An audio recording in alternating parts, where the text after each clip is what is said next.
Hello everybody and welcome back to the English shooting live stream. There is lots to talk about tonight, some fairly big topics, some interesting topics, and of course we'll go through one by one. And in between, if you want to get involved, if you want to ask any questions, please do use that chat box. It's interactive. I want to hear what you guys think about what we're talking about.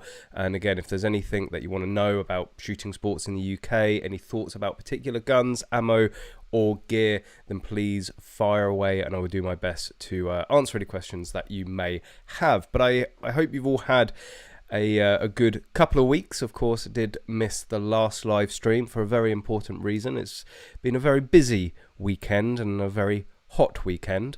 I did actually manage to miss most of the heat wave here in the UK, being out in Denmark, but we'll get onto that in a bit. Of course, don't forget, how could I forget to include it in the intro, but don't forget, if you're watching, hit that like button. It does make a huge difference to the channel, and if you like the videos, if you like the channel, if you want to learn more about shooting sports, then please do hit that subscribe button. Regular content when I have time to edit videos. I've never had such a big backlog of videos. There is a lot of good stuff coming soon, so please stand by on that. But yeah, I hope you've all had a fantastic couple of weeks. Hopefully a lot of shooting in between or amongst those 2 weeks.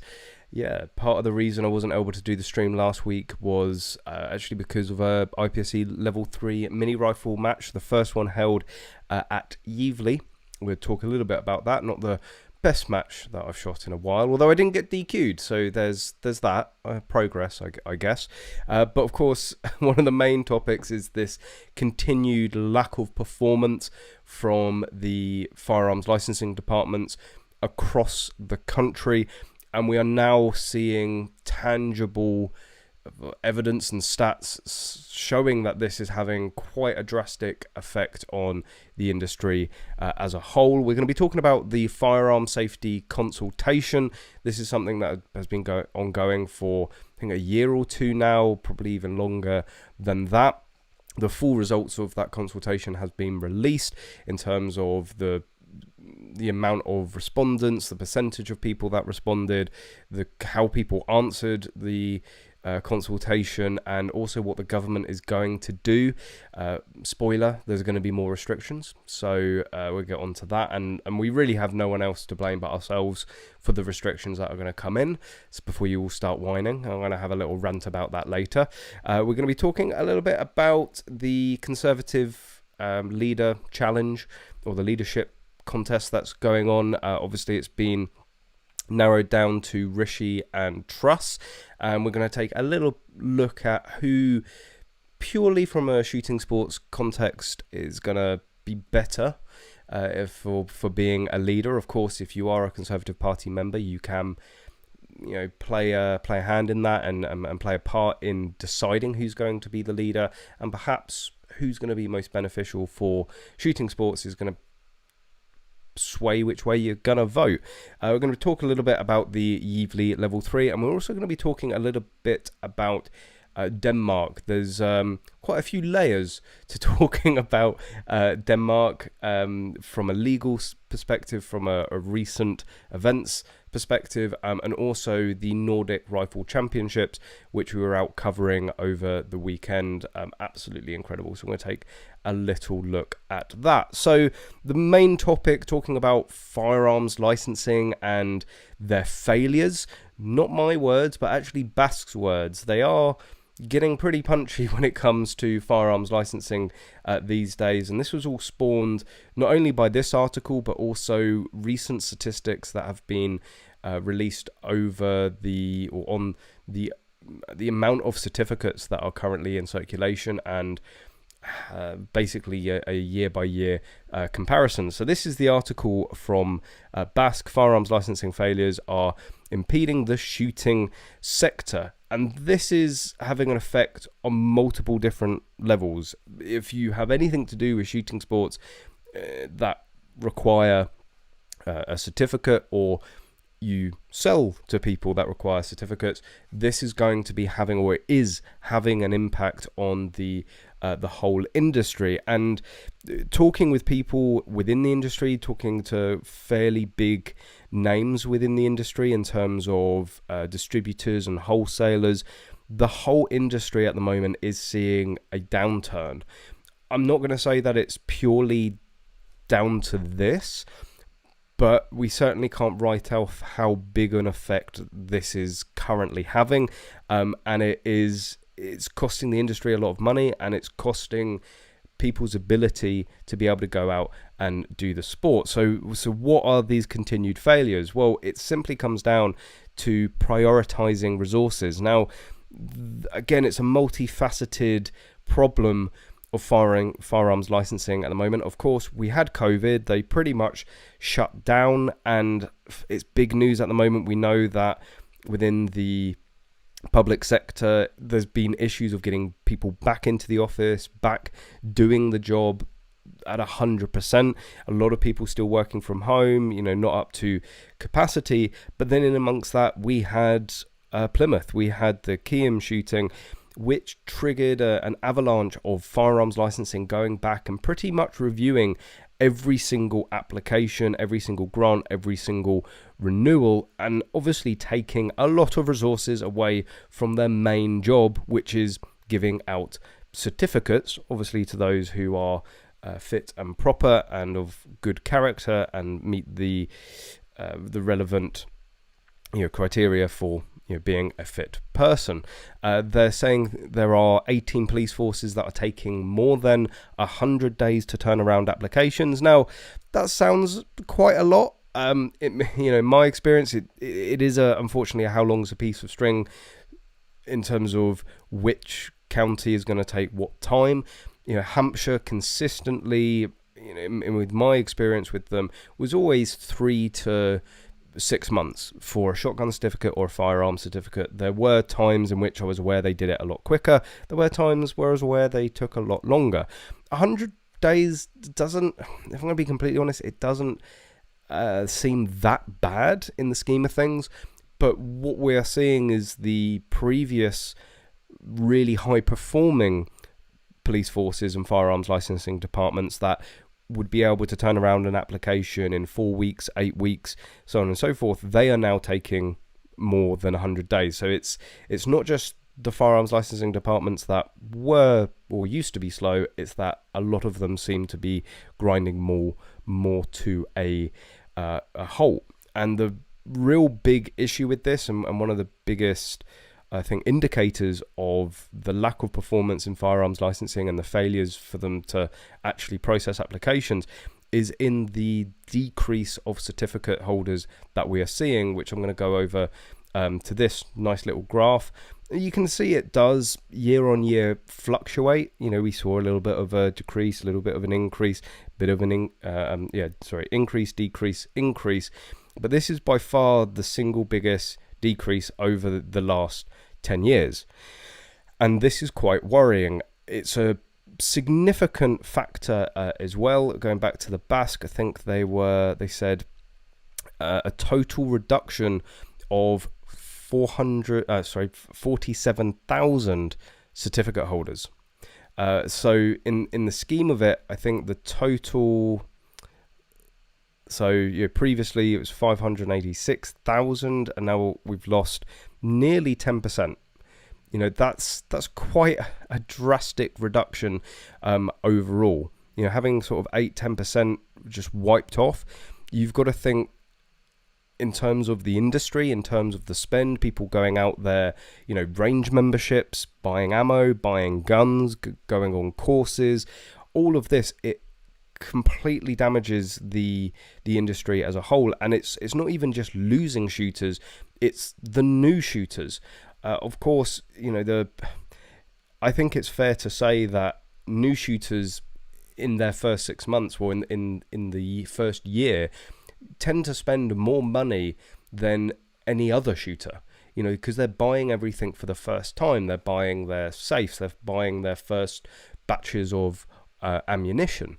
I used to buy my birdshot in thousands, because you got the price break and stuff like that. I wouldn't shoot 1,000 a month. That would last me a fairly long time. you're buying all of that stuff. You're buying your slip, you're getting your ear defenders, you're getting your iPro, you're going out and buying your guns, you're joining memberships, you're joining organizations, you're going and having classes. There's a huge spend from new members. So not only are we losing that 10% of continuous spend, but not seeing any growth. Of course, there's been new certificate holders, there have been new shooters, but not in the same sort of numbers. And they do really sort of boil it down.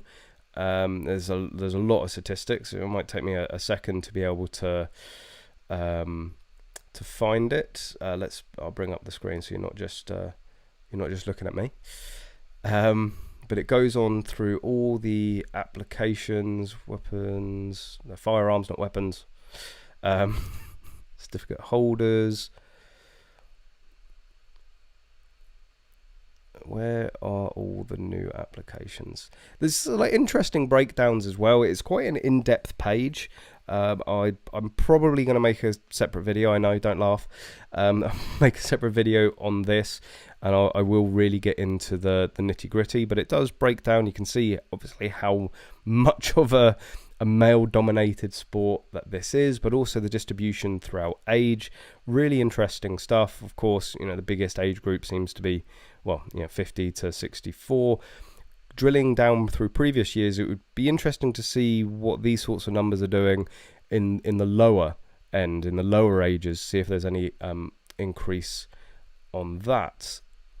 There was a whole thing on applications, of course, distribution across the UK. Here we go, new applications.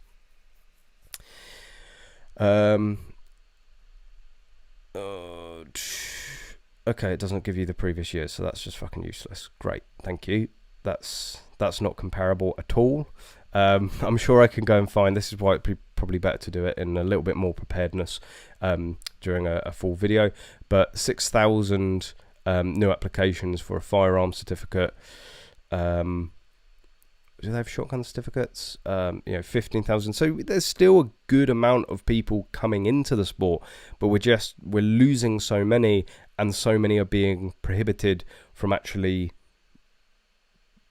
starting it and obviously spending within the industry. And you do have to think, I don't want to start getting the tinfoil hats out and calling conspiracy theories. But there's been a number of firearms licensing departments which I think most people will agree they're very anti-gun, and despite them, their main sole purpose to hand out certificates to people that are fit to hold them, you get the feeling that they do everything possible not to hand them out. And this does seem, in a way, might seem a little bit extreme to say, but it feels like almost a backdoor ban.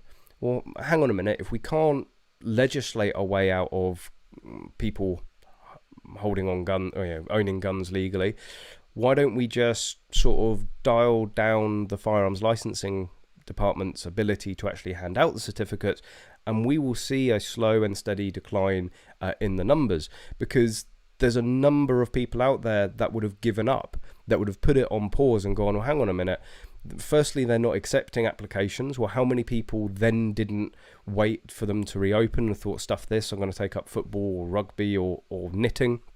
And then how many people that managed to get their application in and have now been waiting a year, 18 months, 2 years, and they're just going to think, stuff this. They're going to get the phone call from the FEO at some point, and they're going to go, sorry, who are you? I applied for what? It reminds me of the meme of the skeleton on the park bench. It's like that's really what we're looking at. And the really worrying thing back on the Basque article, and take a guess which department this is.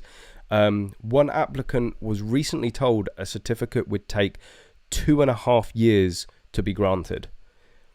That's just absolute insanity, right? If that isn't prohibitive, right, I don't know what is. How, even the most passionate shooters out there are not going to wait around for 2.5 years, right? There's people that want to get out into competition. There's a lot of shooting. There's a lot of shooting you can do without a certificate, but there's also a lot of shooting to be able to be top shelf, to be able to compete at the same level, you need your own certificate. And if you're waiting around 2.5 years, that's going to really put you off and most likely end up switching you off from shooting sports completely, which we just do not need at the moment. It's hard enough to get people interested into the sport. It's hard enough to reach new people. Firearms licensing seem to be doing pretty much everything they can to like not do their job and make it as hard as possible to get into the sport. I routinely say that usually the hardest thing in getting into the sport is finding a club. Now it very much seems that getting your certificate is the hardest thing, and you know, what can you do? Unfortunately, you know, there's no recourse onto firearms licensing departments. There's very little mechanism to make any sort of complaint. There's very little mechanism to put any sort of pressure on them. They are a little bit of a a law on them, to themselves. They can't be held accountable, so it just seems like they're pushing. Now I get it. The main reason that they seem to be taking so long is because they're crossing the T's and they're dotting the I's because of Plymouth. Of course, public safety is at the forefront of what they do, but it does seem to start to ask a lot of questions of, well, hang on a minute. If you're having to dedicate so much resource to going back and checking your work, you really have to ask if the work was done correctly in the first place. You know, if you're having to allocate that much resource, it really does create a lot of doubt of really what were they doing previously. You know, in actuality, it should be a case of, all right, we might go back and check. There might be a few that we might want to just, with the new guidance, with the new suitability guidance, we might want to just cross-reference it to that. But to be taking 2.5 years to be processing applications, that sort of says that they're pretty much the majority of the resources of firearms licensing is going back and checking their work. And it really does bring into question the whole validity of the department. What have they been doing over the previous few years to be that worried from one shooting? And of course, once again, who are the people that... okay, there were 6 people killed in that shooting. I'm not going to say that this is any more important than their lives, but aside from the victims, the people that are going to or are suffering the most out of this are the law-abiding shooters once again. The police makes no difference to them whether they're sat there checking previous applications or giving out, processing new applications. But to the people that are waiting for their certificates, the people that are waiting for their applications to be processed, that can't get into the sport, the gun shop that is waiting for that first time sale, for that new customer so that they can keep the lights on and pay the mortgage and this, that and the other. And it really could, if it continues at this rate, I think we always expected to see a drop. But if things don't start picking up and we see this continued decline, it doesn't take many years at a near 10% loss each year for the sport to be completely wiped out. I think we're in between a rock and a hard place with firearms licensing. There's very little that you can do to sort of give them a kick up the arse to get them doing their job. Really, the only thing you can do is get in contact with your MPs. We'll be talking actually about a really good example of this where you can make a difference. And there's going to be an interview going out on the channel, which I'll get onto in a bit. But really, for now, I think if you are one of these people that have already been waiting 12, 18 months, maybe even 2 years, start writing to your MPs. Again, your MPs can't necessarily have a direct impact. They're really nothing to do with firearms licensing. But if it is brought to the attention of Parliament and the government as a whole, things may start moving forward. Again, it's not exactly high priority of the government to start handing out more applications and more certificates, but really that's the only avenue that we have available to ourselves. I need to refocus my camera. I look pretty in focus. Is it going in and out? Maybe it's just because I keep bowing my hat. I don't know. Do I look crystal clear, or is it just the fuzz on my face? But yeah, let me know what you guys, I know there's a number of you that watch this stream that are either going through your application, that is waiting to put in your application. All I can say is, whilst it's very easy to be put off, like, don't be, because at the end of the day, this really is, I think, what they want. They really want people to give up and not go for the application. It's less work for them. They don't have to give out another certificate. They don't have to have another lawful gun owner out there. So you just keep at it. Keep your spirits high and keep doing it. Again, I am a shining example of, you don't need a certificate to take part in this sport. I have now categorically been involved in shooting sports longer without a firearm certificate or shotgun certificate than with a firearm certificate. And I still get to shoot up and down the country at national level matches, at even international level matches, and across the world. Just because you don't have a certificate, just because you don't have a shotgun certificate, doesn't mean that you shouldn't get involved. There's even a lot of like IPSC level 3s, of course, coming at it from a practical stance. Not having a certificate is in no way prohibitive in terms of mini rifle. There's the mini rifle exemption. We'll get onto that one in a minute. And there's the club exemption for that rifle. Of course, with practical shotgun, you're not going to be able to shoot a Section 1 shotgun, unless you're under an RFD or you've got your certificate, your firearm certificate. And I get really disheartened when I see so many people that have a Section 2, they have a shotgun certificate, they have a Section 2, and they won't go and shoot these matches because, oh, well, it's not a Section 1, what's the point? It's like, there's so much that you can gain from shooting these competitions with a Section 2. So, in terms of practical, there's still a lot you can do. Of course, LBPs, long barrel pistols, long barrel revolvers, you either need an RFD or you need a firearm certificate. But there's still action air. As a compromise to not being able to shoot a long barrel pistol, go and shoot action air. So, use the avenues that's available to you in the meantime. I mean, for like clay pigeon shooting, you don't need a license at all. Anybody can go to a clay ground and go with an instructor or get taken with a friend. It's not an issue at all. And of course, with clubs, there's the Home Office approved club exemption, which actually allows full members to transport firearms unsupervised for the purpose of shooting under the club. So loads of avenues available. Rich, thank you very much. I appreciate the support. Buy some cold IPA. In other news, NRA has released the results of their reloading survey from 2023 and will be adding reloading as a category on the shooter certification cards. Interesting. I mean, I don't know whether, after all the issues with the Triple G over the previous few years, they're in a fit state to really critique people's home loading. But we will see. I'm just going to have a look at the camera. It does look a bit fuzzy. Maybe the camera's sweating as much as I am.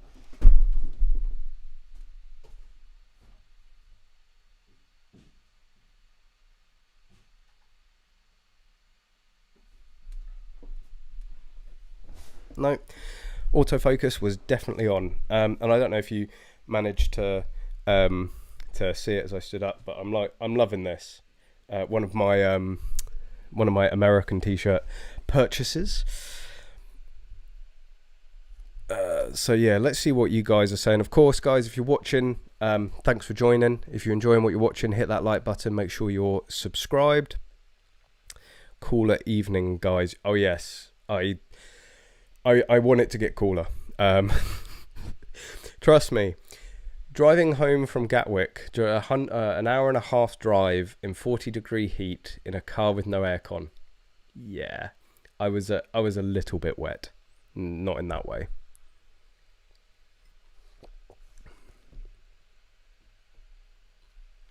A happy week 15 almost over and still no contact from Hampshire about your grant visit.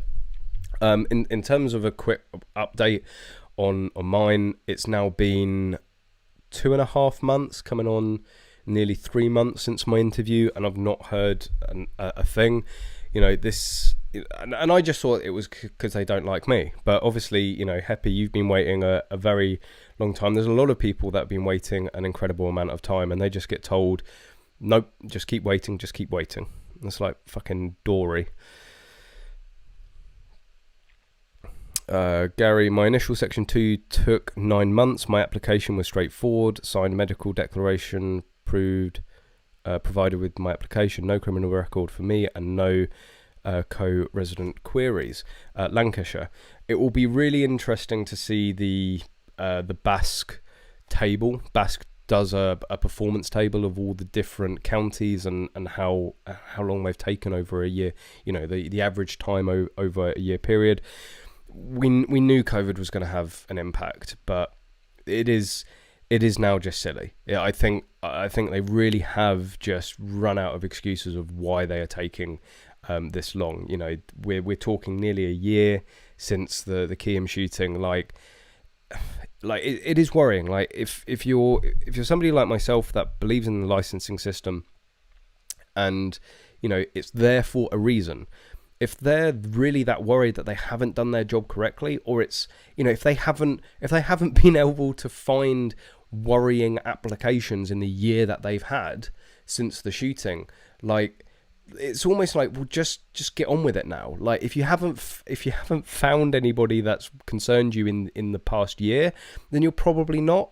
So crack on. Of course, you know, I don't want people out there that are unsuitable, but again, they managed to pass the bar once, you know, and I really would hate to think that there's more firearms licensing departments out there that are operating to the same level as Plymouth.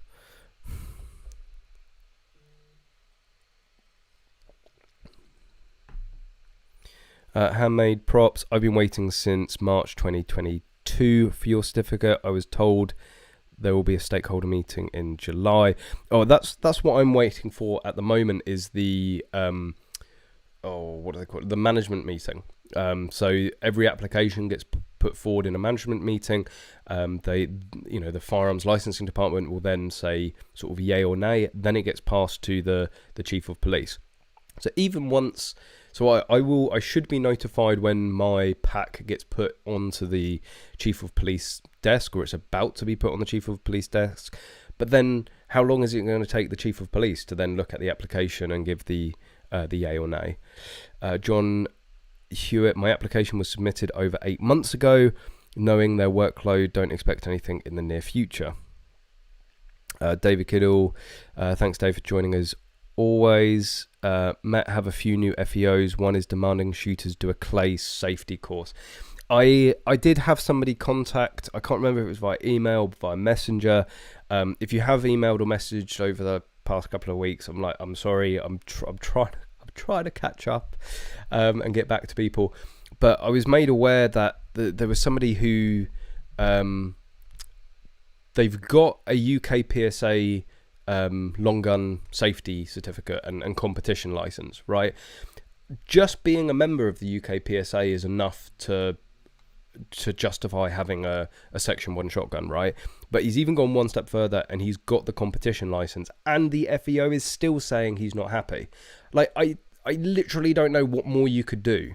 There literally isn't anything more you could do to show your competency with a Section 1 shotgun, to demonstrate your good reason. So yeah, and unfortunately you get this disparity not just between counties but between FEOs. You'll get some FEOs that really know their stuff, that are really, you know, firm but fair, and then you get ones that are either deliberately misinterpreting the guidance and the rules to be prohibitive, or they don't know what they're talking about. Either way, it's bad. The super mod has arrived.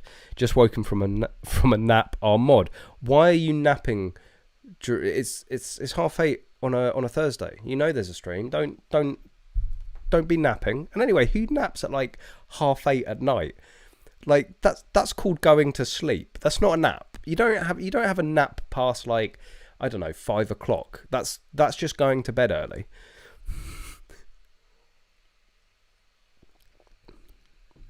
Urban Space Monkey pushing 2 years for an SGC. My answer to the question would be probably. On the upside, UK PSA safety course passed and membership confirmed, so I can do Action Air now at least. Well, it's, again, you know, you're making the most of what's available to you at the moment, which is fantastic, right? Don't let them limit what shooting you want to go and do.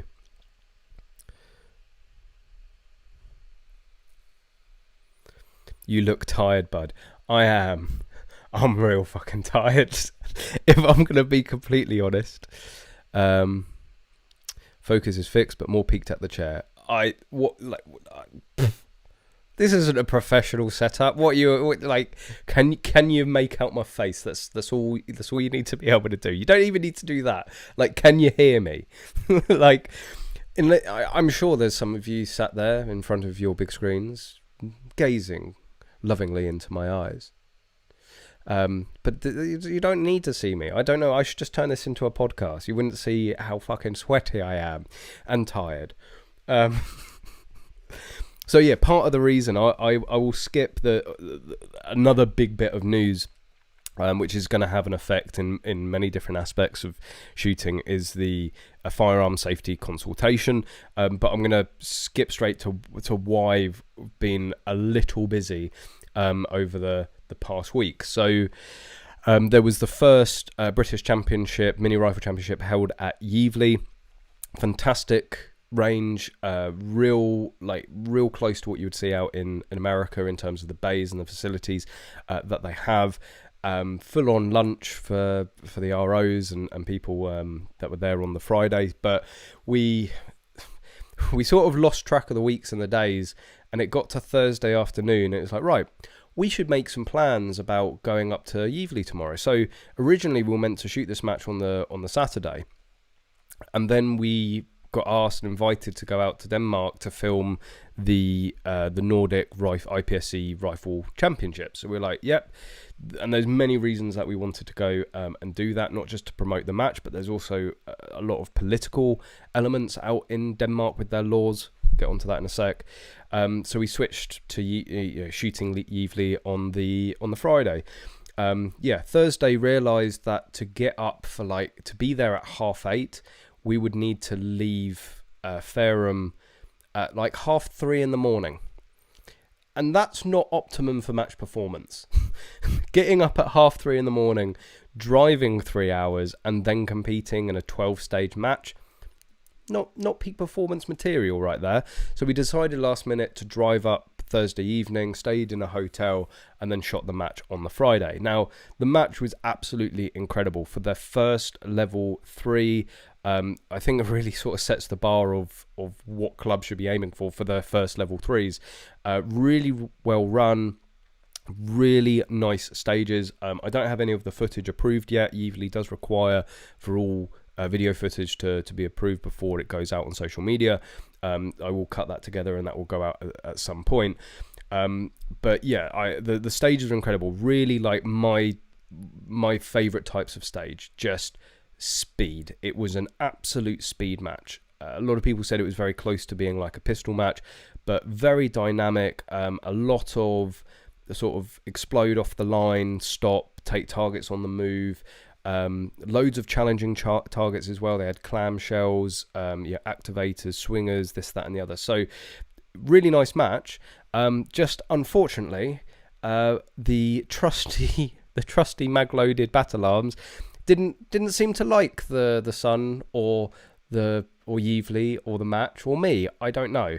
And I don't want to put it out there. I still have full faith in the battle arms. Of course, the battle arms is built by Otto, and then it's been mag-loaded at Magload.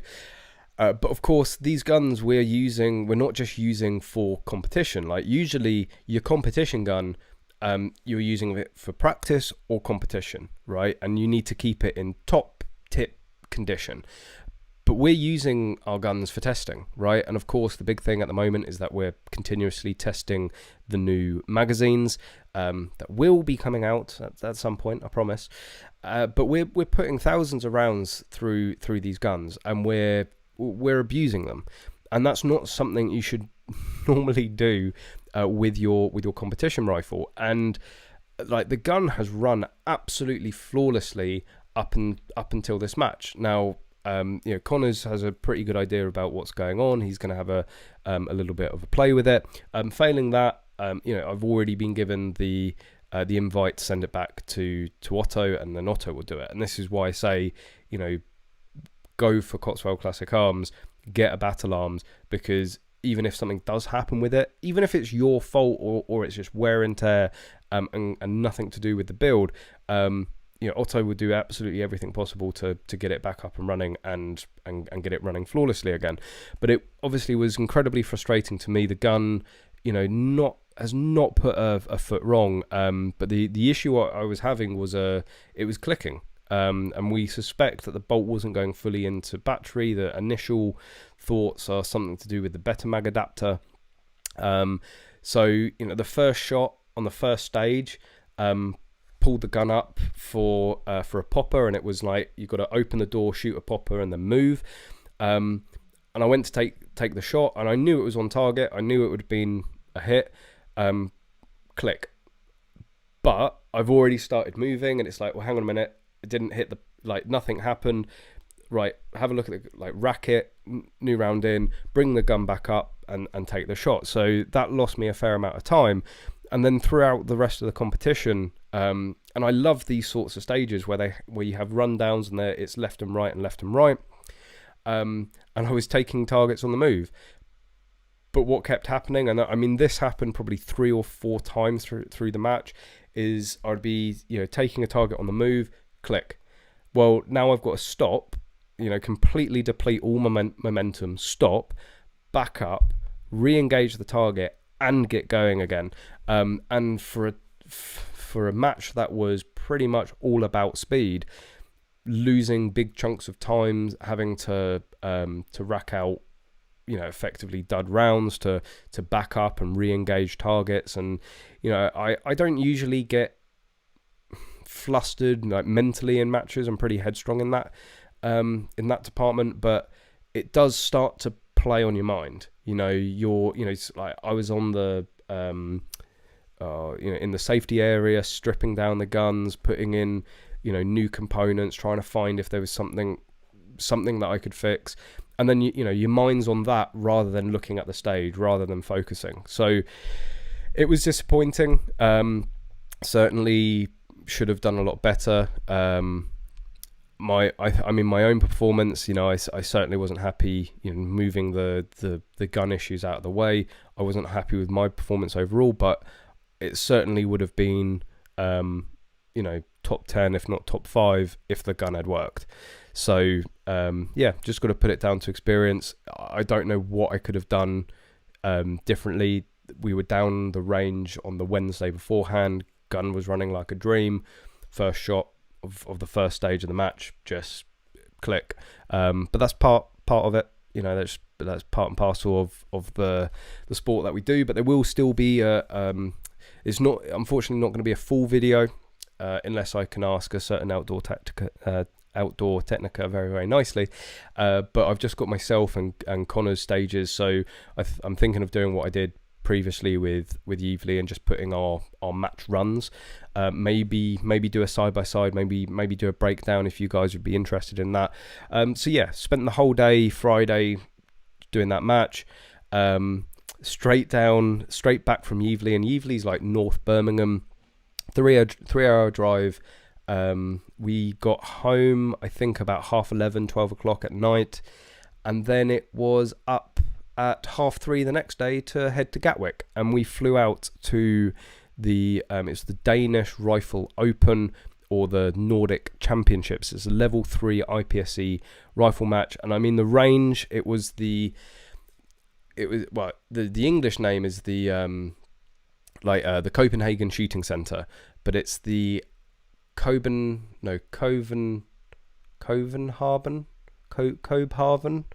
Skite Centre. It's roughly, don't quote me, roughly what it is in Danish. Actually, I think I've got the Copenhagen Skite Centre. I don't know. Maybe there's some Danish watching that can translate that a lot better than I can. but an absolutely phenomenal facility. So yeah, literally like 2-3 hours sleep on a plane, landed. This is only like 5 minutes drive from the airport. Straight there, straight into filming the match. We then went out Saturday with a number of the ROs and the competitors, and yeah, didn't have a lot of sleep the entirety of the weekend. But this is like one half of this facility, and we were absolutely convinced that this was a military range, and it's not. 100% civilian. I don't think it's ever been a military range. This is a full-on civilian shooting center, and it's like the scale of it. Like, that's the longest range. I can't remember what distance. I think 300 meters, if I remember correctly. But it's just bays on bays on bays, and you can actually see, you know, some of the stages down here being run. I do have some drone footage of it, so in the main video. So I will be doing a full video of the Danish Open, of the, you know, the Nordic Championships. Some absolutely incredible shooting on display, and it was actually the first time that Connors and I got to meet a lot of Team Magload. So, you know, on Team Magload we have Jarkko Laukia, who's the current rifle world champion and shotgun world champion in open and standard. There's Sami, who is the current standard rifle world champion, and I think came second in standard manual in shotgun. And also Vegard, who's the current Norwegian rifle and mini rifle champion. So, you know, these are like really the top echelons of shooters out there on the IPSC circuit, and to actually get to go and see them in the flesh, and, you know, see them shoot in the flesh, just absolutely incredible.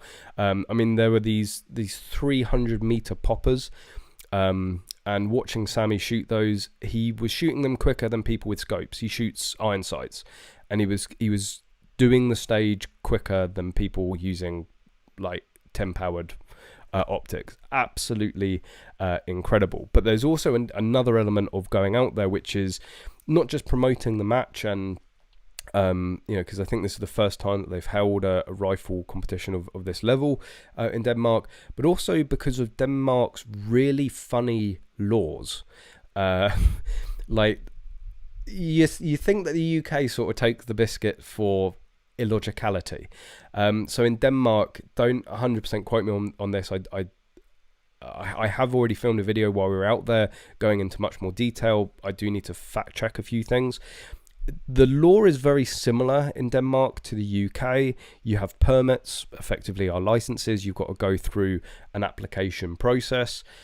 You've got to be a member of a club for 2 years, which is actually the same as how it works out in the Netherlands. So you've got to be effectively a full member of a club for 2 years to show commitment to the sport. And they are allowed to have handguns, and I believe they can use handguns for sport with special permission. They are also allowed semi-automatic full-bore rifles. They're not allowed 223 because apparently 223 is a terrorist caliber. Right. Have they not heard of 7.62 by 39? But it's, yeah, so they're not allowed 223. I don't think they're allowed any rifle in 223. But for the semi-autos, they're only allowed semi-autos for hunting. They are not allowed to use semi-auto full-bore rifles for sport shooting. So, you know, the example given is that you can legally own an AR-10, so, you know, semi-automatic AR platform in 308 or 7.62. So they can own that legally. They can go and get a permit, have it in their safe, go hunting with it. But the first shot that they fire during a competition, during a match that isn't anything to do with hunting, that's prison time.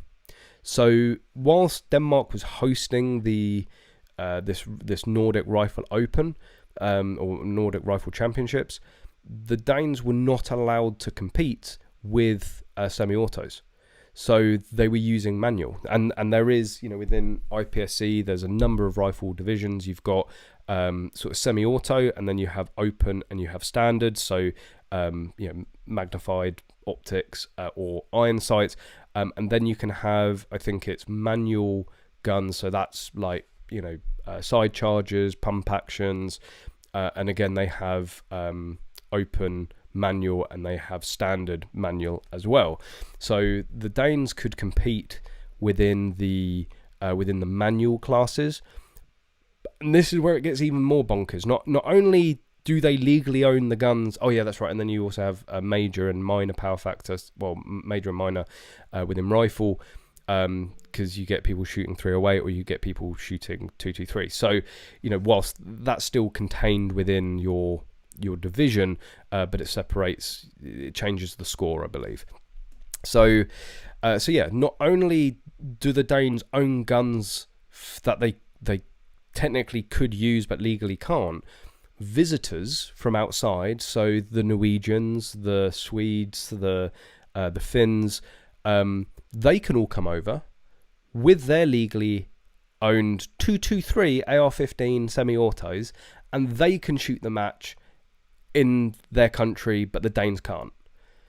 And it's just like, sorry, right, there was multiple moments just back up a sec, but no, that makes absolutely no sense whatsoever, right? You're worried about people owning 223s because it's a potential terrorist caliber and it's only going to be used for killing people. But you're going to allow people from outside of the country to come in with their legally owned guns that they've obtained with completely different procedures and suitability criteria and licensing, and you're going to allow these foreigners to walk around and have their legally owned guns in your country, but your own citizens can't. Well, where's the rationale in that? And you can own a semi-auto full-bore rifle for hunting, but you can't use it for sport shooting. What are you stopping there? What is that achieving? They own the gun, right? If you're worried about people owning that gun, they already own it, right? Why does it make a difference if you're shooting a bit of paper or you're shooting a deer? Where is the rationale in that at all? So they are making waves. There's a lot of things going on in the background, but of course they asked if I wanted to go there to show, the reason they want to be able to use these guns for sport is because this is an internationally recognized sport. It isn't a few people in a bit of a field having a bit of a blat. I mean, that's actually a gross oversimplification of what IPSC is, but this is a hugely professional sport, with hundreds of range staff and months, if not years, of planning that goes into these levels of matches. And I mean, there was 183 competitors from, I think, 12 different countries. This isn't just some amateur thing. This is, it's a serious sport. And they want to show, look, we did it. We held this championship. People were here with 223 AR-15s, or semi-auto AR-15s, and no one died. So can the Danes do this now? Can we maybe not just open this up for visitors? Hopefully we can have a bit of an effect and maybe show the right people what this is about, and hopefully get things changed. And really fun. I didn't necessarily understand this 100%, but it's not actually written in law that they can't have an AR-15. The police just won't give the permit.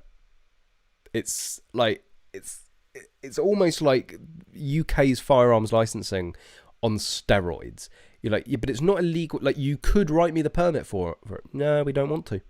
We literally don't. It's literally the police not wanting to give out those guns. Not anything to do with the law. You know, it only becomes illegal because you need the permit to have the gun. And, you know, similar to our firearm certificate, it's on your, what is it? It's the conditions of your certificate. So you can own those guns and shoot those guns within the boundaries of the conditions of your certificate. And as soon as you don't, that's when you stray into a grey area. Not even a grey area, you start breaking the law.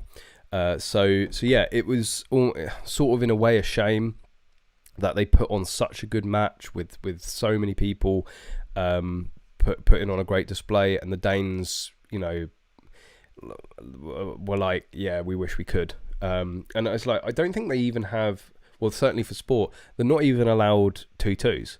They're not allowed 2.2 rimfire for sport. Which, so, you know, they were like saying that, like, a Dane came up and like, I would, you know, in a heartbeat, I would swap having my my pistol for a mini rifle. And I was like, deal.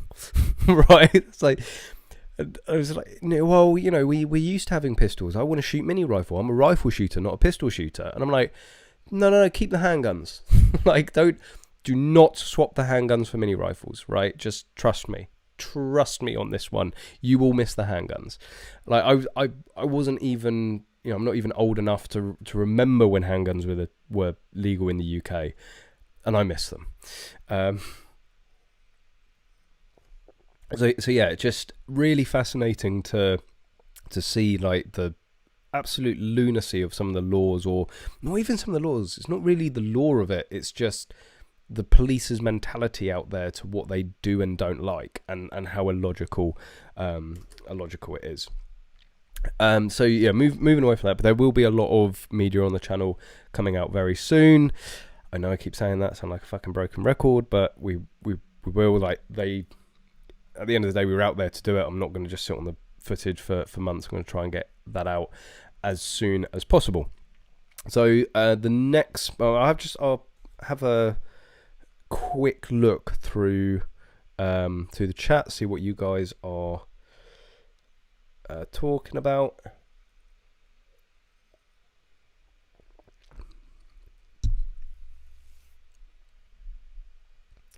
Apparently my focus is better. No, my ADHD is going overdrive. I don't actually have ADHD. Just as I found out when I was at school, I was just bored. That was a smack in the face. Your kid's got ADHD. No, he's just bored. You're not challenging him enough.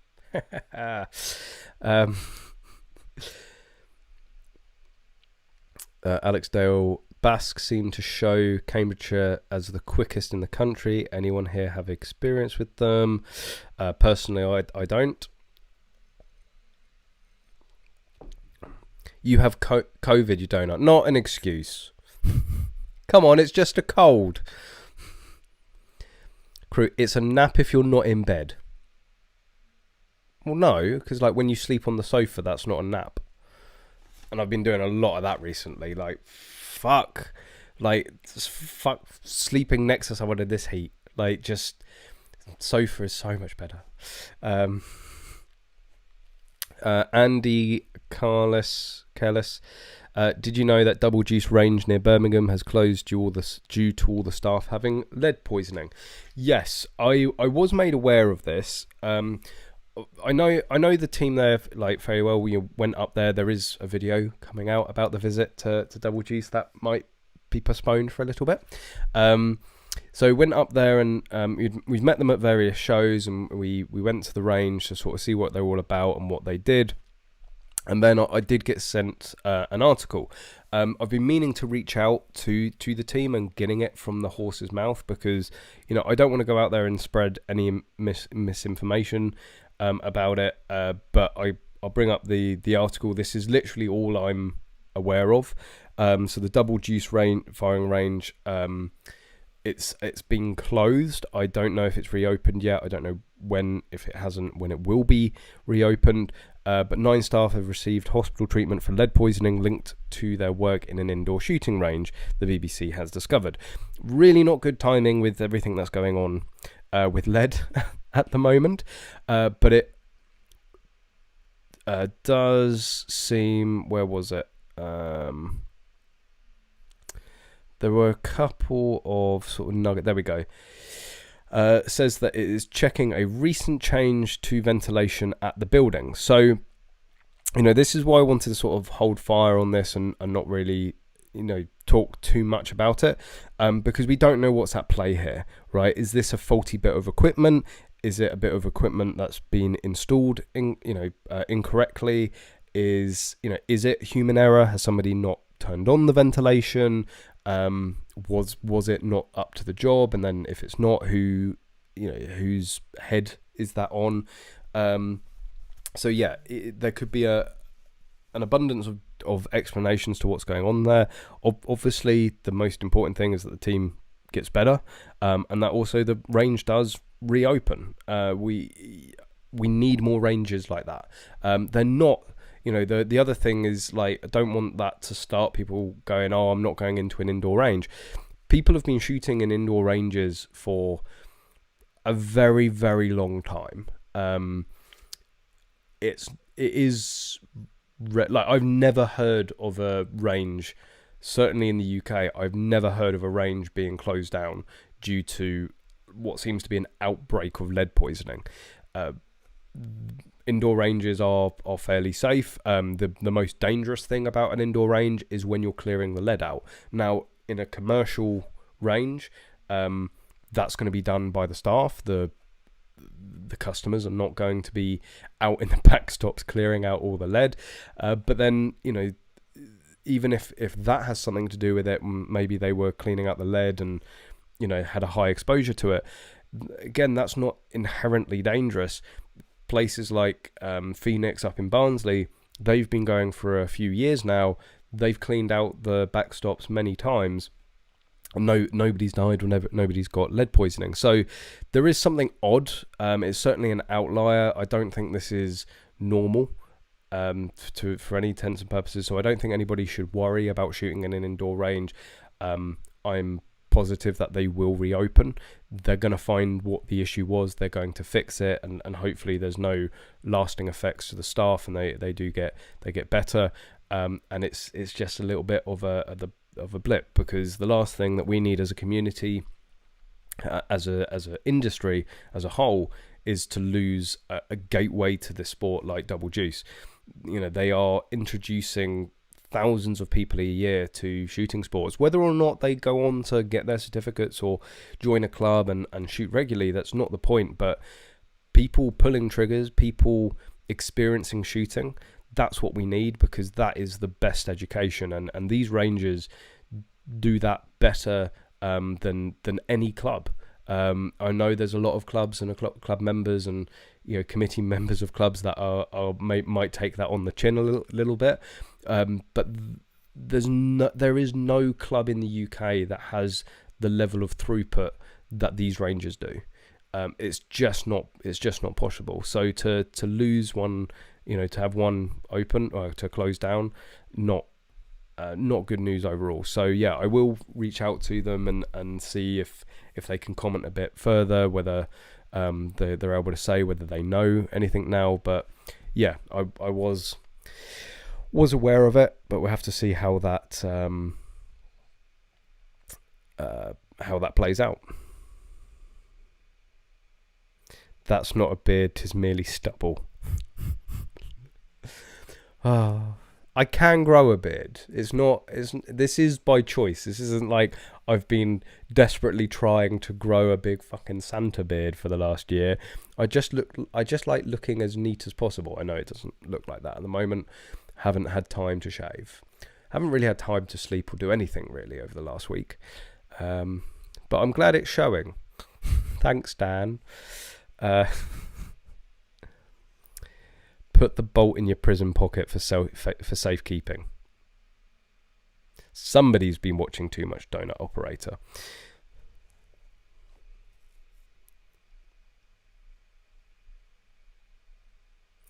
Looks like Wimbledon. But Pfeiffer, thought we were discussing firearms licensing. We were. You were a little late. Can they take that can they take them to the range to 0 before a hunt? This was touched on, right? I believe they are, because obviously if you're going out and shooting deer, you need to know that the gun's zeroed, right? Where does zeroing stop and sport start? I'm sure there's people that maybe, let's say, use that to its fullest, but literally putting your name down in an IPSC registered competition and completing all of the stages there, that's definitely not zeroing your gun or function testing it before you go out stalking, right? There's no way you'd be able to argue that. Oh, that was the other thing about the match. 18 stages. I mean, I think it was a level 3. It was, I say only a level 3, but it was a massive competition, like 18 stages at a level 3. Absolutely incredible. It could have quite easily been a level 4. Yeah, and trying to film 18 stages was not an easy task. It was both myself and Connors that went out there, and we managed to do it. We managed to film, I think, at least four shooters on every single stage. So that means that at the bare minimum, we probably, it was at least 100 stages in total that we ended up filming over 2 days, so 50 per day. That's a lot of running around. Part of the reason that I'm quite sun-kissed at the moment. Yeah, and of course, cherry on top, nothing to do with shooting. I both hate EasyJet and also love EasyJet at the same time. Don't know how I got away with this, but our flights, being EasyJet and being the airport Armageddon, even though it was flying out there, was the quickest I've got through security in a very long time. But the flight, originally we were meant to come back Sunday evening. That got cancelled. Then it was Monday morning. That got cancelled, and then it was Monday evening. And because of all the different flight emails that I had and rebooks and all that, I got a little confused on our return. And we might have missed our flight coming back. Which is, I've never done. I don't really intend to repeat. I'm not the sort of person that misses flights, because it's just it's not that difficult to. I can't really talk because now I've actually missed a flight. Anyway, because of the abundance of rebooking, ended up going onto EasyJet, onto your little portal, rebooked it onto the next day, no extra cost, fine. So I think that's a bug in EasyJet system. So yeah, we ended up spending an additional night there, but it all worked out for various reasons. Really nice night. Ended up spending most of it on the 10th floor in the Sky Bar overlooking the airport. We had nothing better to do. But it also meant that we missed the Monday heat wave we would have come back in the evening anyway. But we landed Tuesday, I think it was about 1 or 2 o'clock. So peak heat wave on Tuesday, and then had to drive through 40-degree heat in a car with no aircon, which was torturous. Part of the reason, again, I'm probably so drained. But it was quite nice out in Denmark. It was hot. It wasn't like, pork scratching hot, but it's it was still an interesting weekend, an interesting way to end the weekend overall. But yeah, now back in the UK, and yeah, I've actually got something interesting this Sunday, but I'm sure I will at some point find some time to sit down and edit a few videos.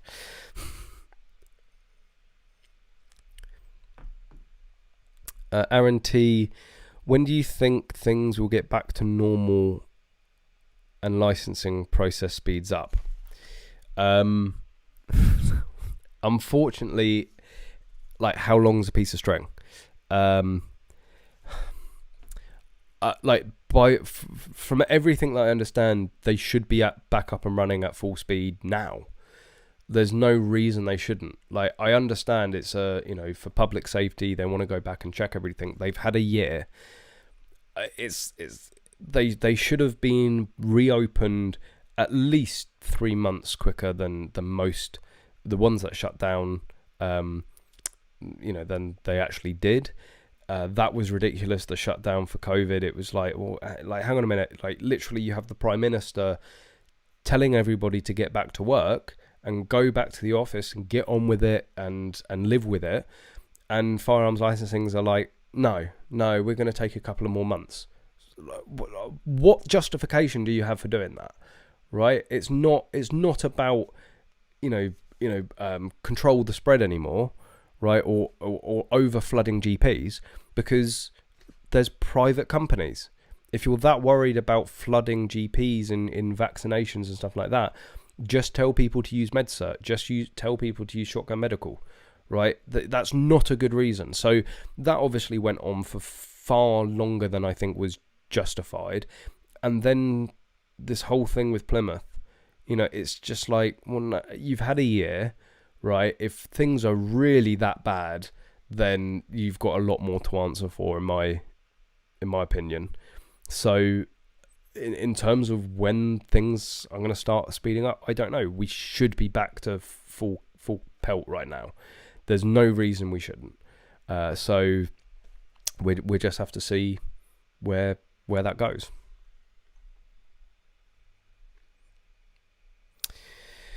Dave, did any Brits shoot that match? Yes, they did. So again, this is the crazy thing, is that visitors can go there and borrow a gun and shoot it, right? It's just silly. But yeah, there were Brits at the match that did compete. I can't remember. I think it was a good half a dozen. I mean, in the scheme of things, that's like 5% of the. Is it 5%? No, it's like 3% of the match entry. But yeah, there was a British contingent there. Adam, I saw UK stats. Gun murders are down to 6%, but murders with sharp instruments are now 40%. Another 17% of murders being done with hands and feet. I mean, that's one way to go. Getting footed to death. Oh no, we've had a footing. It's a mass. Oh, does that mean, like, can you roll forward 20 years? Are we gonna have zombie feet? Take that offensive foot away from him. Yeah, like, we've been able to say this for a while, that shootings and like gun crime is incredibly low here in the UK. The single largest proportion of firearm offences are committed with guns that were banned over 20 years ago, and there's around, on average, 20 people killed per year by guns.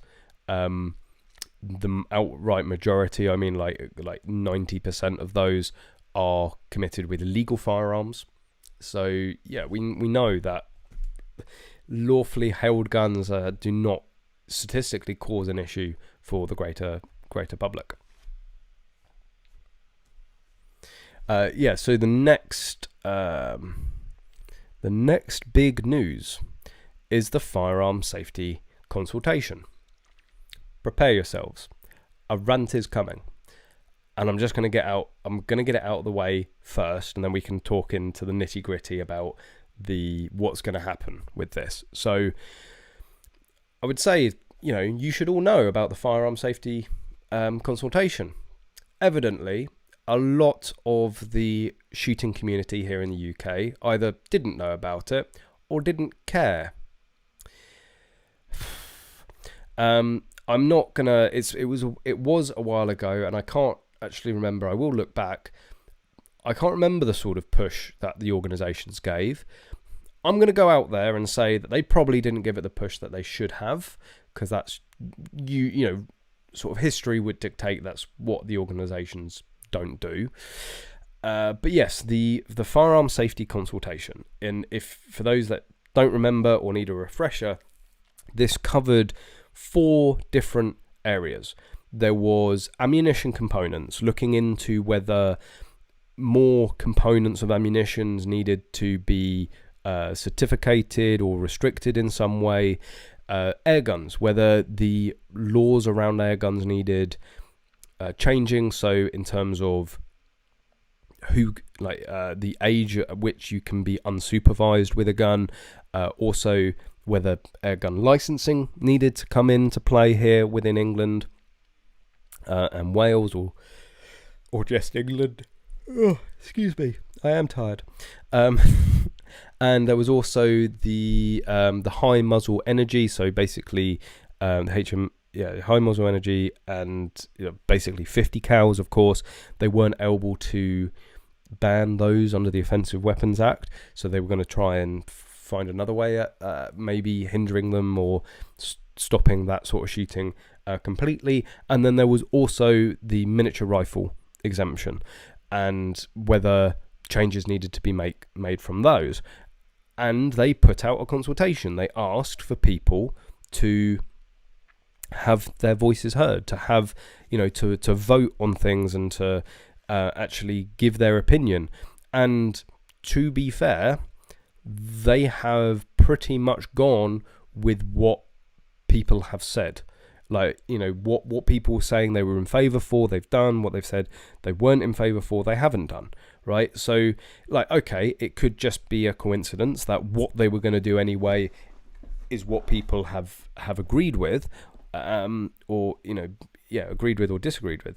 But it does look like they have listened to the response. And this is why it's so disappointing that so few people actually took the time. And I mean, this literally took a couple of minutes to fill out, right? And for all intents and purposes, from what we can see from these results, you could have had an effect. So if you didn't submit an entry to this consultation, you have absolutely no right to moan. You had every opportunity, and you let it slip. And I'm going to show you. I'm going to show you exactly how bad the response was. Right? Let's skip through all this. Load of bollocks. Okay. The total number of people that responded, 12,758. Now, we've already talked about this before on the channel. Like, we already knew that number, and I was like, even if 100% of those are shooters, what a piss poor attempt, what a piss poor effort from this community once again to actually try and get things changed for the better. Even 100% is piss poor. I've literally got the statistics here, right? Just give me a second. There were, what is the exact number? Around this time, let's just take that number. Oh no, not that one. What's the total number? Why do they always piss about with all these different numbers? There we go. 539,212 people who held a firearm and or shotgun certificate. 500,000 people that this consultation would directly affect. And even if you take 100% of those being shooters, that's like less than 2%, right? But it's even worse than that, because this is the entire breakdown, right? Not even 3,000 people, like, okay, technically, we can include those numbers. We can combine those two numbers. So let's say it's 3,225 people from the shooting community. Out of 500,000 certificate holders, just over 3,000 took the time to complete this consultation. Like what are we fucking playing at? Like, what is the point? What is the point of having these organisations? What is the point of writing to our MPs in, you know, like the amount of people. There are more than 3,300 people that moan about our laws, that moan about our firearms licensing, that moan about the state of the shooting community and the way that it is in the UK, right? So why weren't they having their voice heard with this, right? And what it's allowed, like this should have been hundreds of thousands, right? And it should have been 99.9% the shooting community, right? But what it's allowed is the shooting community made up about 25%. You're talking 2.5 times that were just members of the public. Now, I wonder who is affected more by the outcome of this consultation and the legislation that is going to come into play. Is it members of the public, or is it shooting communities and organizations? Right? So why are we allowing people that don't know about shooting sports, that don't know about firearms ownership, that probably don't really understand firearm law in the UK, why are we allowing them to have a 67.7% say in how this sport is legislated? I think it's just disgusting, right? Like, and I really, really hope, and I would love to think that the majority of you guys, the majority of people watching the stream, subscribe to the channel, you know, watching the videos, that you would have done it, right? But if you didn't, what fucking excuse do you have? Right? And again, I really don't want to hear any moaning, oh, that's not fair, oh, you know, that's silly, we shouldn't have these rules, we shouldn't have these restrictions. You had your chance, right? Now you got to lay in that bed. Because the majority of you know, the thing is, the channel's got what, like 35,000 subscribers, right? Like, okay, I think the nearest metric is, or the most recent metric is like 50% of that is UK.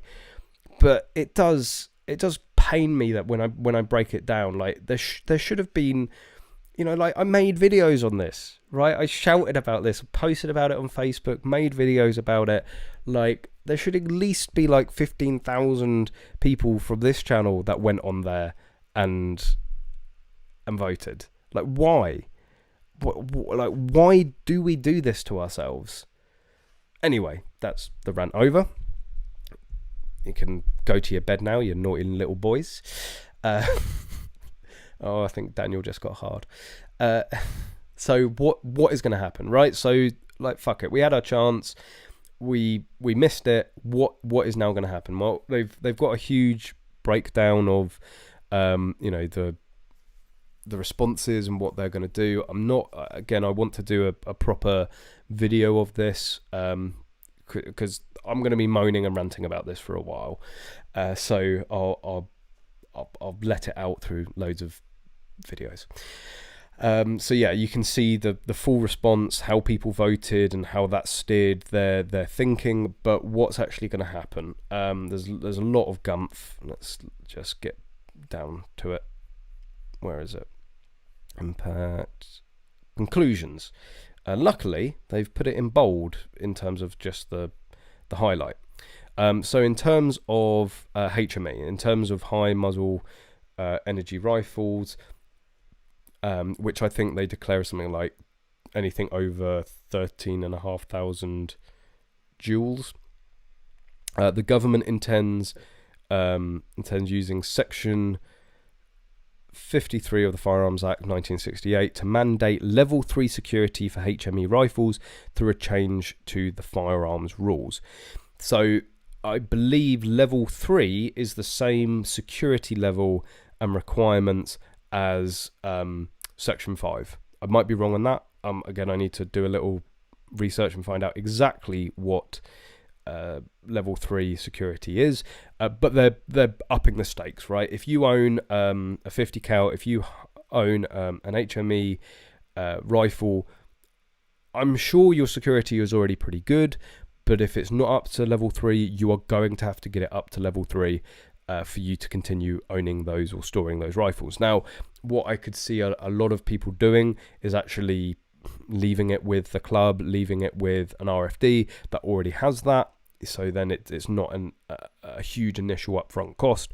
But that's what's going to happen now for HME rifles. So they're not banning them. You know, again, most 50 BMG shooters, HME shooters, are already going to have pretty good security. But I can't see it affecting that area of the sport too much. It's just either going to be a little bit more inconvenience if they have to store it somewhere else, or they're going to have to come out of pocket to pay for it.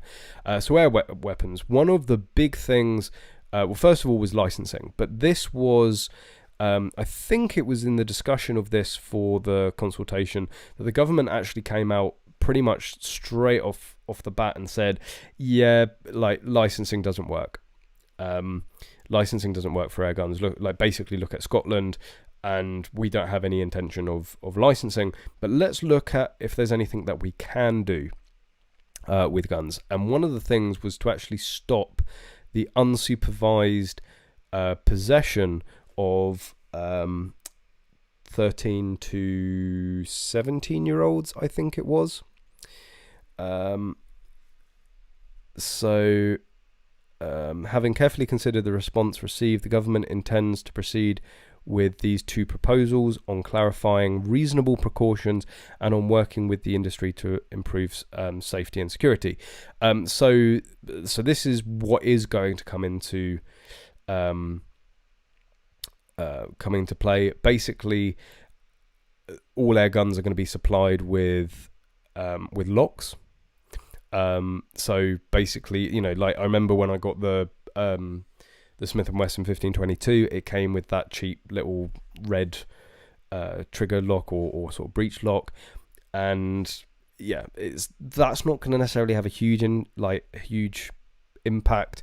Might add a few quid to the price of an air gun to cover the lock, but that I think is what's going to come out of there. And you know, reasonable precautions. This I think it could go one of two ways. This whole reasonable precautions, and this does come under firearm certificates as well, because when traveling with your gun, you must take reasonable precautions to make sure that it isn't stolen.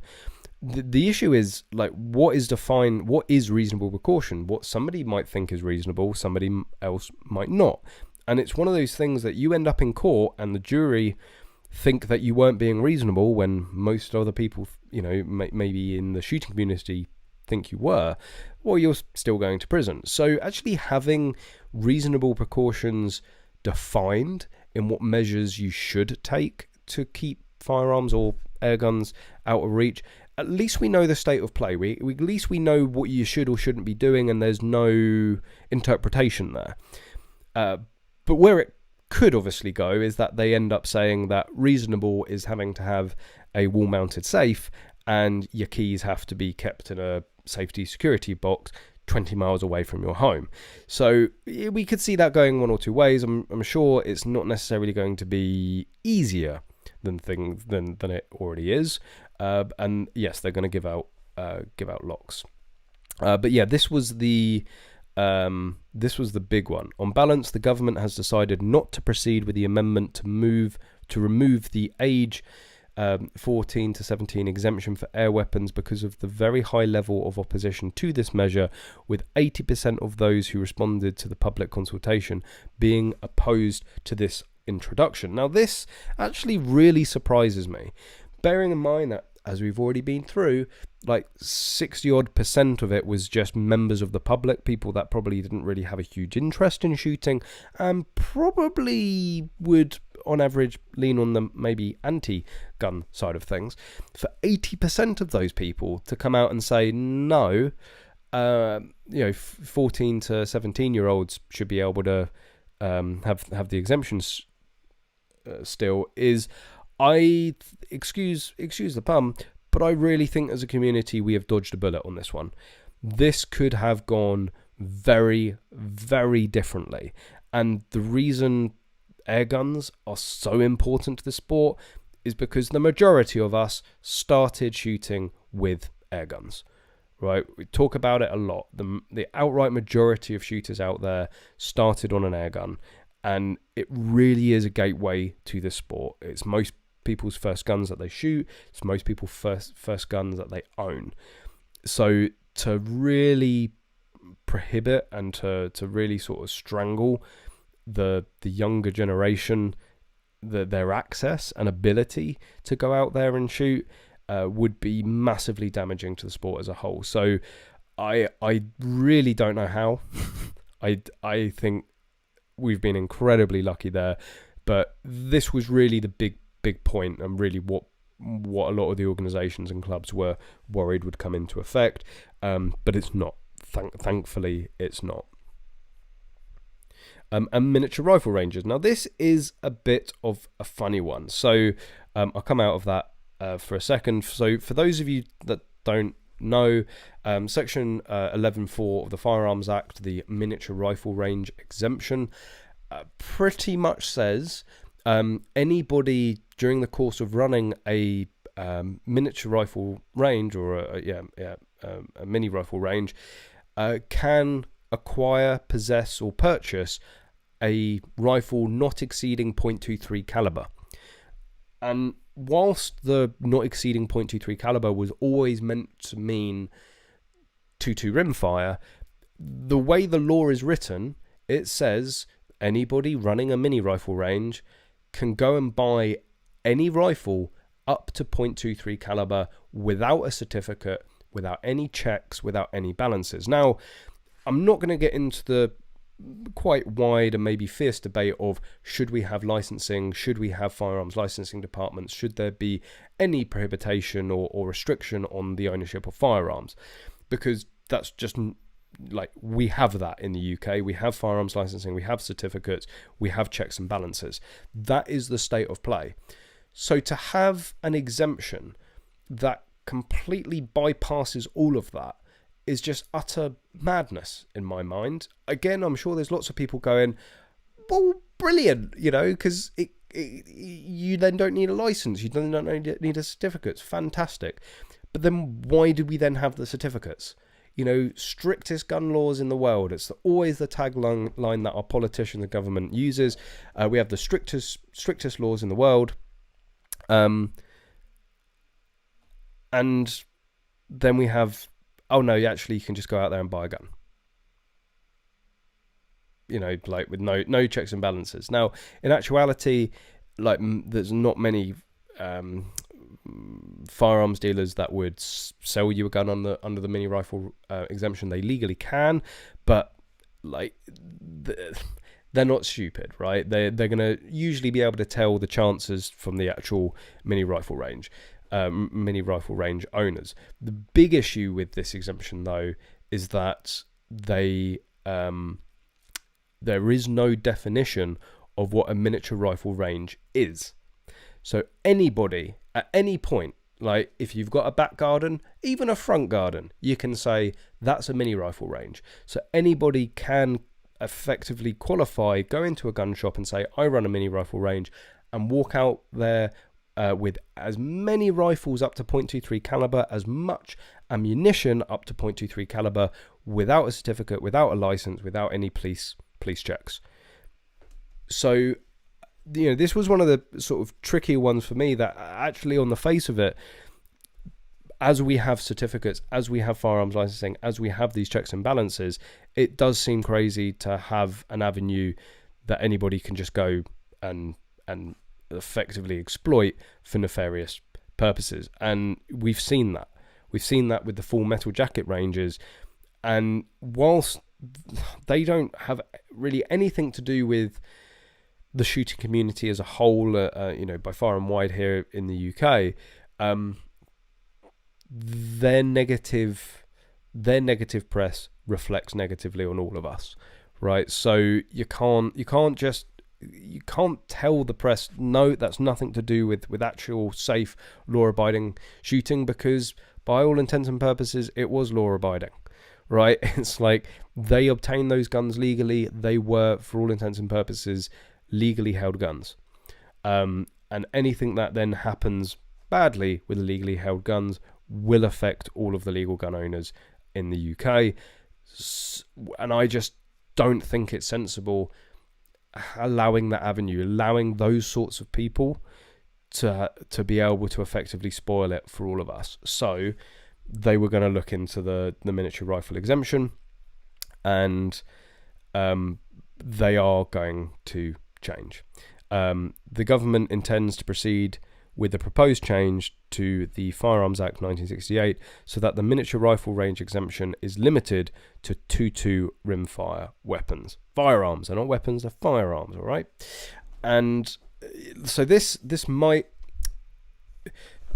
again, in actuality, it's not going to cause a huge amount of issues for us, because no one's really shooting 223 under the mini rifle exemption. It's one of these, yes, the law technically says 0.23, but it was always taken to mean 2.2 rimfire. Yes, in court you would probably win with a 223, but right, it's not going to have a huge effect. This change in itself. The government intends to introduce a requirement for the operator of a miniature rifle range to be issued with a firearm certificate.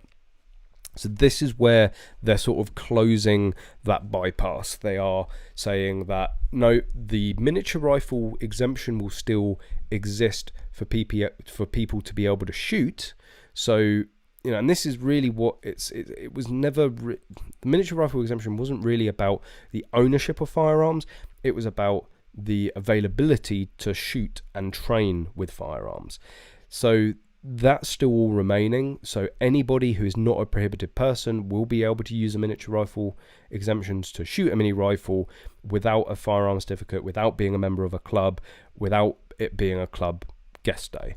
But the person running that range will require a firearm certificate. So the person that's legally responsible for those guns, that owns those guns and is buying and effectively possessing those guns, will have to go through the same checks and balances as anybody going through a firearm certificate application.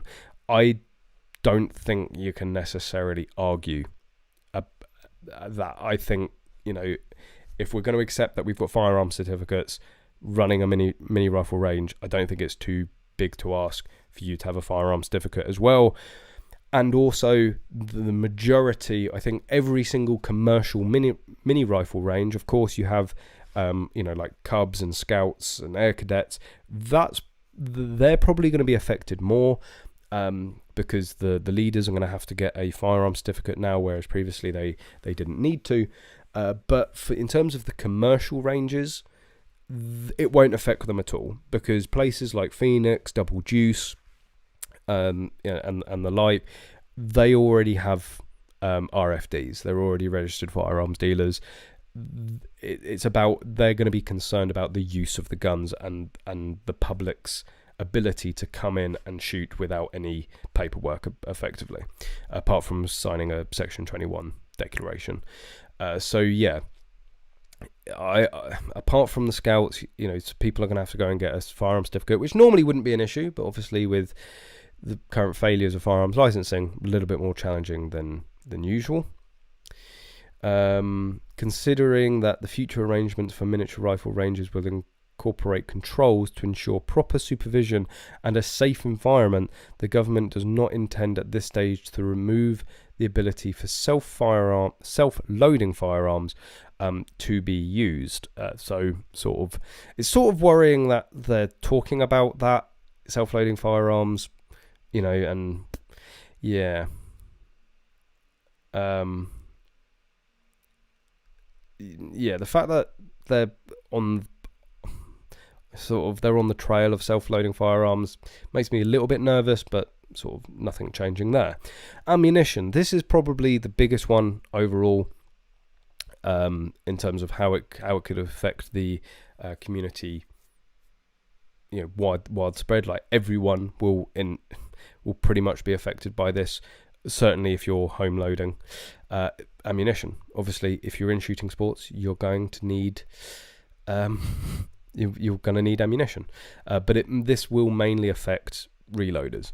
The government intends to make it an offence to possess component parts with intent to assemble unauthorised quantities of ammunition.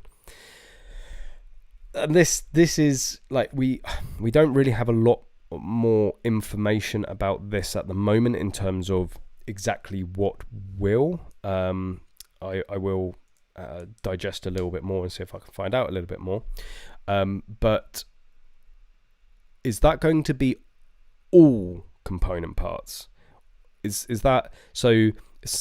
Police kick in your door and you've got 1,000 cases. Is that going to be enough? Right? Do you need all of the different component parts? Do you need to be able to make a complete round of ammunition? And also this whole intent. Intent is subjective, right? And we've talked about this previously with 3D printing. They changed the law and it was something like you had to have the ability, the equipment, the the schematics, and the intent. And it was like, well, I've got a 3D printer, the schematics can be downloaded online, and I more than have the ability to 3D print a gun. How do you then prove intent? It's like that's really, really subjective. Now, what you would hope is that it's a case of they have to catch you red-handed. They either have to catch you with an illegal printed firearm or one actually being printed. But it made me nervous about, well, the police decide to kick in my door one day, find a printer, for research purposes. I've been on the websites. I don't download. I'm not stupid enough to download any of the files, but I've been on the website. Is going on that website enough for them to say you've got access to the schematics? My degree final year project was all about 3D printing, so I more than have the skill, and of course with Magload as well. But intent, of course I want to 3D print a firearm at some point, right? It will be done legally, but just because I may want to, does that mean I have the intent to do it illegally? The whole thing about intent does worry me, but I'm hoping it will be sensible, because look, I'll bring it back, but looking behind me, I've got cases, right? They're my souvenirs. When I shoot a new or interesting caliber, what's that one? Oh yeah, like the 500 Smith & Wesson. That's like the size of my finger. I keep souvenirs. Is just having a case there, is that enough for them to be able to arrest you under potentially these new criteria? So this one I think we're going to have to watch very closely. Of course, if you have a firearm certificate and you are lawfully permitted to be in possession of whole ammunition, I can't see it necessarily being an issue. There may be questions brought into question about your limits. Will shooters now be prosecuted because they could make enough ammunition to go over their limits? Is that going to be an issue, or is this strictly going to be people without firearm certificate? People that may be making ammunition for nefarious purposes. But what collectors? What's going to go on with collectors now? How are collectors going to be affected? So this is one we're going to have to watch very, very carefully.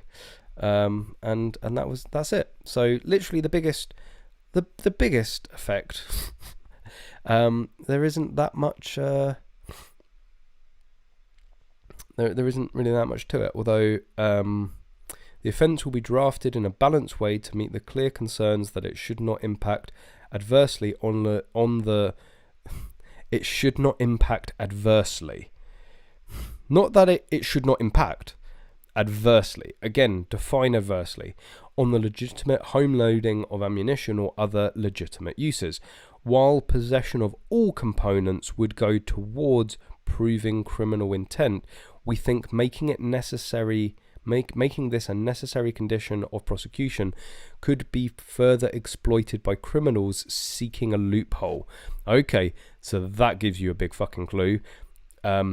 It's not that they're not going after all components. Like, it's not going to be a case of you have to have all the components. It is going to be an offence to have a fucking case, isn't it? Like, oh, right. That's yeah. So any home loaders out there that didn't respond to the consultation are now going, we are fucked. Right, you have no one to blame but yourselves. That could really affect things. One to watch. I think quite closely overall. But yeah, that's literally as much as we know at this point in time, and I will be following that closely. I will be making that into a full video, giving it. I haven't had time to read the full document yet, just the highlights. So yeah, I'll be breaking it down and seeing if I can find out any more information. Wonder if the turnout will be as piss poor for the lead ban consultation. Oh, it will. And I'll put my hands up and say, I haven't had a chance to do the video on it yet. But the NRA said that they were going to release guidance on how to fill out that consultation back in by the end of June. Right, we're 3 weeks after that. People's attention spans are not that great. There's been very little said about that lead consultation since. So yeah, it probably will be piss poor. No one really knows how to tackle it. No one really knows what to write, how to respond to it, and it's just going to slip under. But of course, BASC wants us to voluntarily transition away from lead, so it sort of suits them in that regard.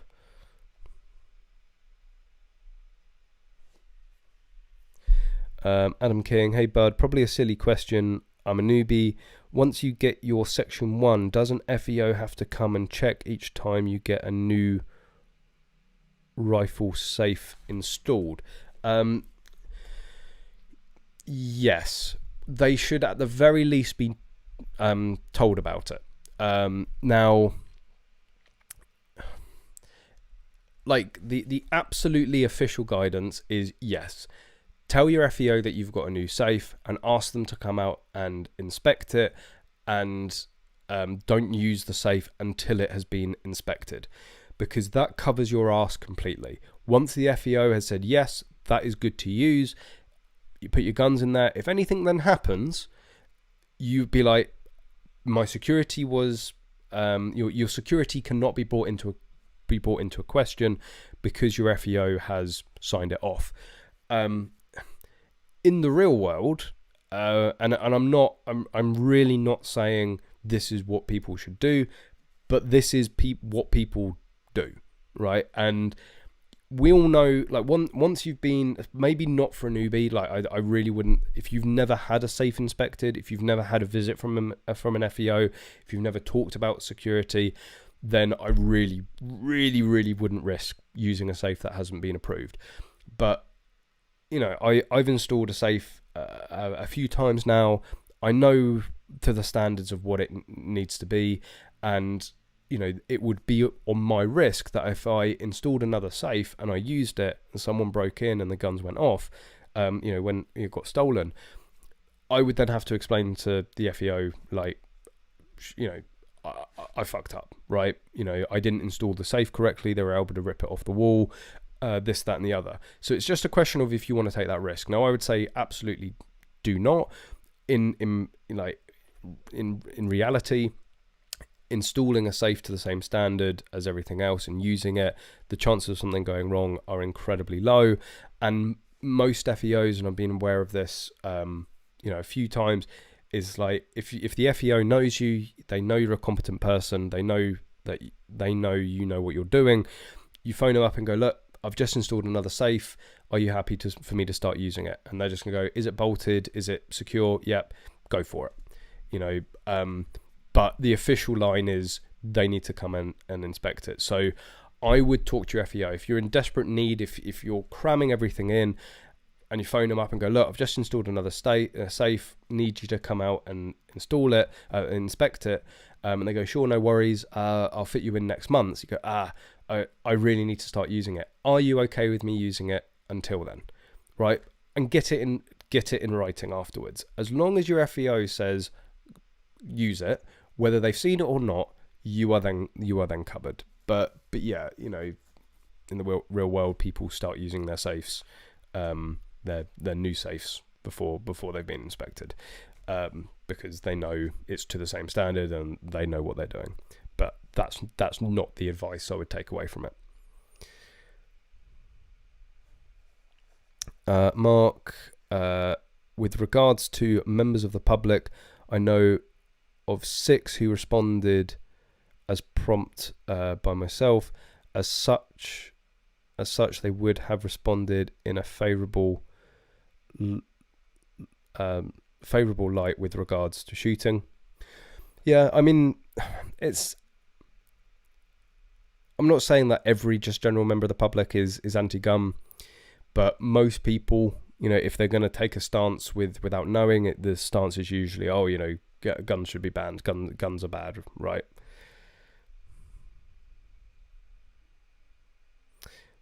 Jim Burke, as an American, all these licensing laws seems crazy strict. Yep. What is the UK PSA doing about the lead ban? I don't know, actually. I know there's stuff going on. I know that they are looking to, you know, make a sort of statement on it.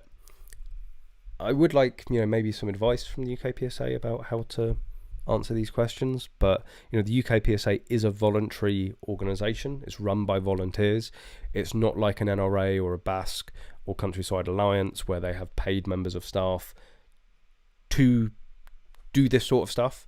But yeah, the UK PSA is involved with things like the British Shooting Sports Council, in terms of FELWIG. They are a stakeholder and they do get to have their voice heard. But actually for sports shooting, there's not a huge threat. There is not a massive threat for sports shooting. We've talked about this before, like within outdoor ranges, like there may be further requirements for the handling of lead, the recovery of lead and the containment of lead, but it doesn't look like they're going to go for an outright ban with the sporting use of lead, only outdoor hunting for the time being. So, you know, whilst the UK PSA should still be, you know, fighting that corner and making sure nothing ridiculous comes in that really affects us, the ball is firmly really within BASC and the Countryside Alliance's corner, because they have it's their members that are going to be affected the worst overall. But yeah, I know I was planning to talk a little bit about Rishi and Truss, but I am sweating my bollocks off here. And as I've said multiple times this evening, it's been a long couple of weeks and I'm very tired. But before you all go and before I go, hit the like button. We've consistently had more people watching. I say that just as we drop below, but consistently more people watching than likes. So make sure you hit that like button. Again, if you've enjoyed the stream, we try to do this every single week, but more often than not, do this every single week at 8:30 p.m.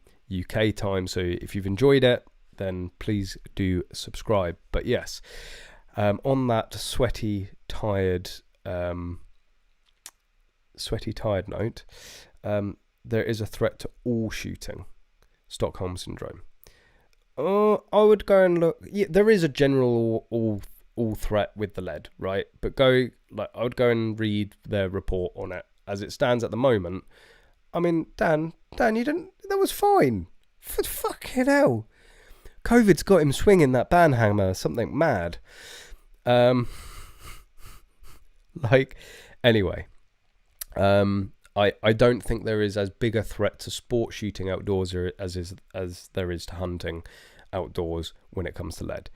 But yes, hit that like button, hit that subscribe button. Thank you all for joining us, for joining me this evening. I really hope you've enjoyed it. Apologies again for last week, missing it, and apologies that there's still not been any normal videos going out. I am trying my hardest. Hopefully when the temperature falls and we get into the longer evenings, I might have a bit more time in the evening to sit and edit, but I will do everything possible to get some more content out. It's not from a lack of filming. But yeah, anyway, yes, I think have a cold one. I think I might just go and do that, be that a cold shower or a cold bevy.